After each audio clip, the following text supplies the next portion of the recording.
esperar de um livro que é dedicado ao advogado que defendeu o autor e outras pessoas envolvidas ali na produção do livro no tribunal em que ele foi processado antes da sua publicação? Poderíamos dizer que um livro desse estaria predestinado a se tornar um clássico, e por isso que nós o leremos em abril, sim, em um mês apenas. E ainda digo mais, esse livrinho aqui pode ser considerado Dom Quixote de Saias.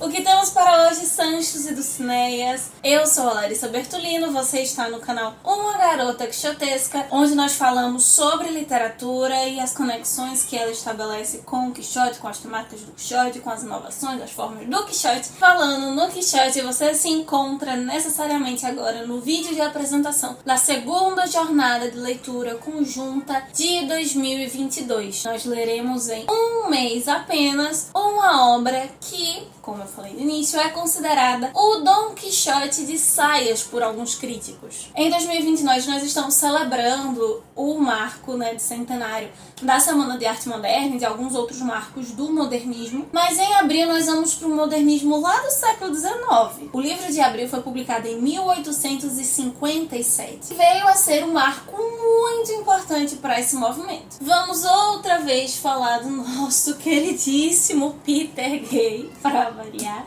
Peter Gay é um dos teóricos sobre o modernismo, um alemão radicado nos Estados Unidos. Ele vai conceber o modernismo, na verdade, como uma coleção de movimentos de modernismos que se desenvolveram mais ou menos ali entre um século e meio, pegando o século XIX e XX. E para unir todos esses tipos de artes, aqui ele não fala sobre literatura, ele fala de artes plásticas, música, dança, arquitetura. Ele vai mostrar como, na verdade, todas essas obras refletiam o espírito de um tempo que poderia ser sintetizado num binômio, em duas formas. A primeira delas, os artistas modernistas tinham a heresia como princípio, como ele coloca no subtítulo do texto, o fascínio pela heresia. Tanto a heresia formal, indo de encontro àquilo que era considerado boa literatura, o que era considerado clássico no sentido de forma, de maneira como representar esta ou aquela situação, este ou aquele personagem, tipo de pessoa, como também das temáticas. Os modernistas vão cutucar bastante a sociedade. E o segundo ponto é o exame cerrado de si mesmo, vindo ali fruto do romantismo, que era bem emoção acima da razão, bem subjetividade.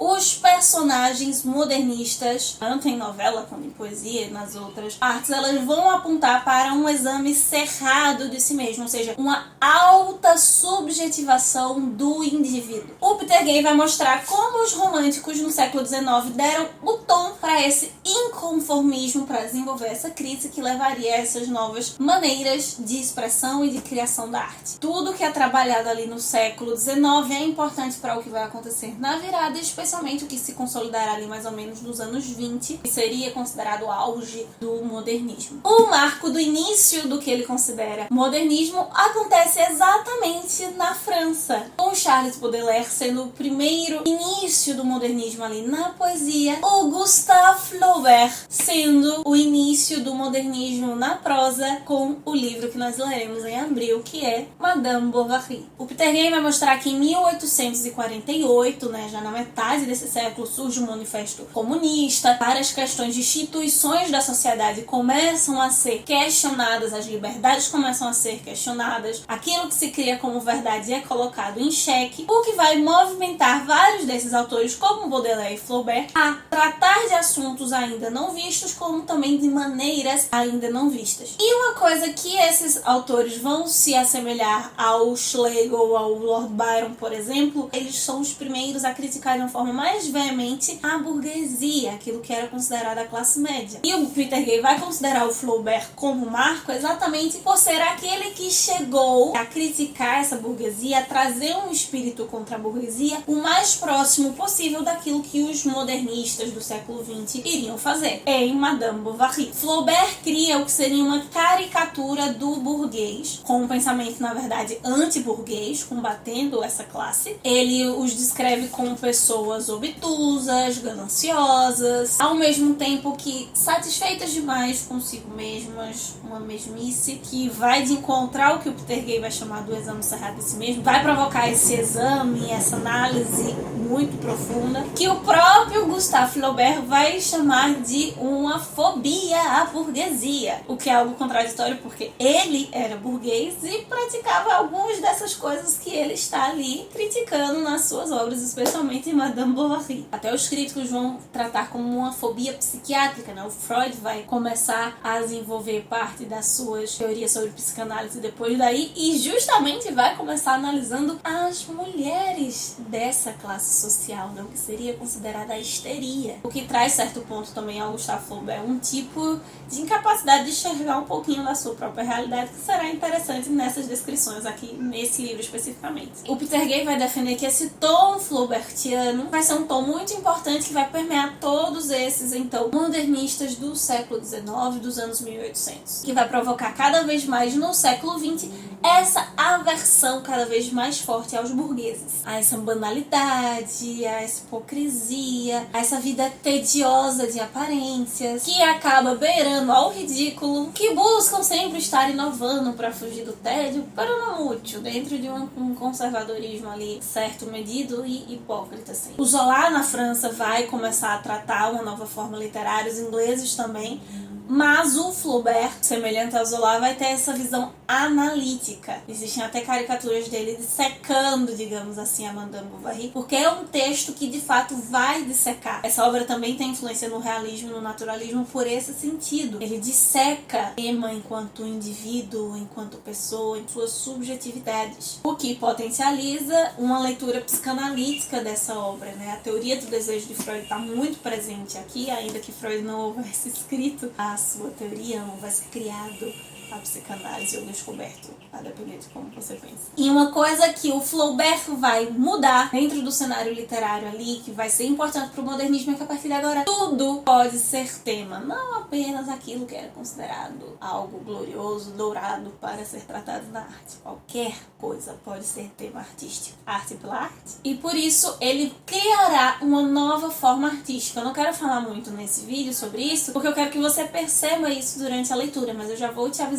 nós vamos conversar sobre isso nas próximas 3 semanas. Presta muita atenção na narrativa, nos narradores de Madame Bovary. A louca que estudou narrativa modernista na monografia e no mestrado vai ver narrativa em tudo. Mas realmente é um dos marcos mais importantes aqui, são os narradores dessa obra. Como funcionará então a nossa leitura? Nós faremos tudo isso em um mês, na verdade em 3 semanas. O livro, ele não é como Grande Sertão Veredas, ele é dividido em capítulos, é dividido em partes.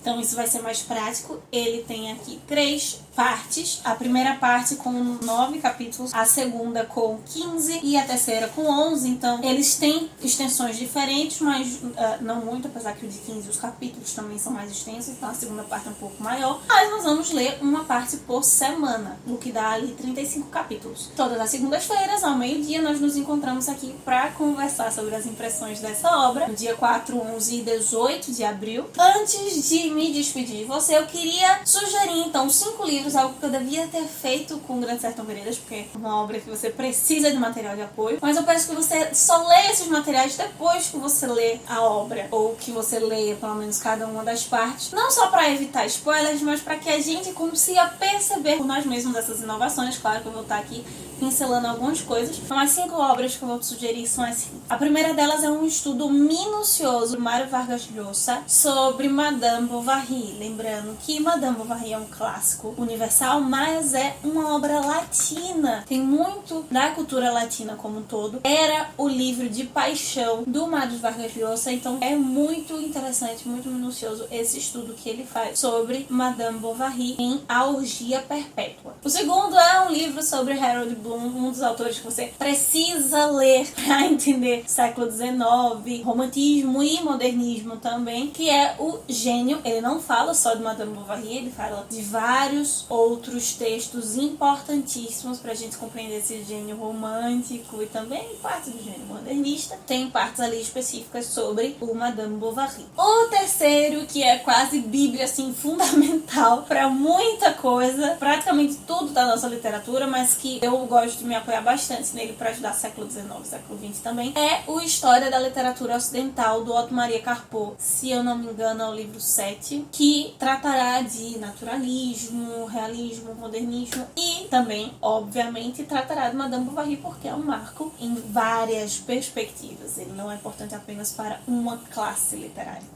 Um texto de apoio que talvez seja mais interessante lá para o final da obra, se você não quiser muitos spoilers, são as próprias cartas exemplares, as cartas do Flaubert para amigos, amantes, companheiros, editores, pessoas ali do ramo literário, sobre a produção de Madame Bovary, que foi feita ali durante 5 anos, tanto pela recepção e todo o processo jurídico, quanto o processo de coisas que sucederam depois da publicação dessa obra. Vou ser redundante, mas eu vou estar citando bastante, vou destacar alguns pontos aqui com você, vou ler com você trechos de O Modernismo do Peter Gay, para a gente entender um pouquinho melhor da influência de Madame Bovary sobre outras obras também, sobre a nossa perspectiva hoje sobre literatura. Então é isso, meus queridos cavaleiros andantes. Se organizem, separem o seu caderninho, separem a sua xícara, o seu livrinho, a edição que você quiser. Essa minha edição é uma edição de luxo da Martin Claret. Tem várias traduções, várias edições